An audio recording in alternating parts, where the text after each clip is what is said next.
Naghahanda na si Jordan Clarkson para sa bago nitong kupunan sa NBA. Magawa kaya ni JC sa Knicks ang nagawa nito sa Utah Jazz? At former NBA player makukulong ng 8 taon dahil sa pang-rape.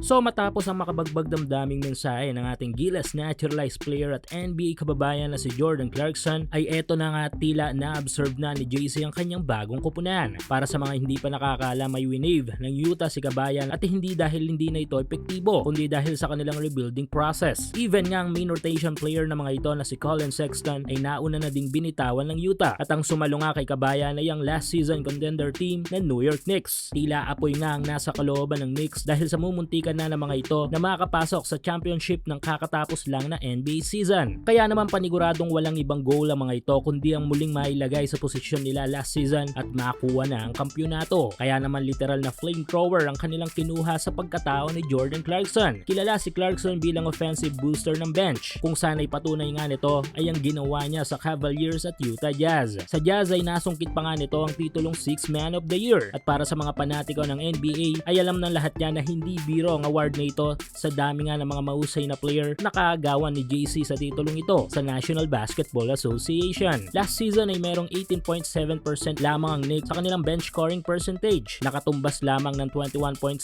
points per game, habang ang Utah Jazz ay merong 32.9%, 37 points per game ang katumbas nito. At ang isa nga sa mga sangkap sa magandang bench scoring na ito ng Utah ay walang iba kundi si kabayang Jordan Clarkson na may 16.2 points per game. Ang maganda pa nga dito kay Clarkson ay naidala niya rin ang kanyang mga kapwa second unit upang makatulong din sa scoring ng team na magmumula sa bench na sila Juzeng, George at Collier. Kaya naman sa palagay ko ay eto ang napag-aralan ng New York Knicks na kulang sa kanilang kupunan, kung bakit kinuha nila ang serbisyo ni Clarkson, at kung makikip nila ang core nila last season at idadagdag si Clarkson ay tiyak na mas magiging malakas ang Knicks. Nakakatuwa lang ding isipin na magiging kakampi ni Clarkson si Towns na minsan nilang nakabakbakan sa FIBA sa laban ng Gilas at Dominican Republic. Move on na tayo sa Utah at eto na ang bago nating susuportahang team na New York Knicks. Samantala, masaklap ngayon ang kakabagsakan ng dating NBA player. Ito nga ay si Ben McLemore na nakilala sa team ng Sacramento Kings pero huling lumaro sa team ng Portland Trail Blazers dahil nahaharap ngayon ang 6'3"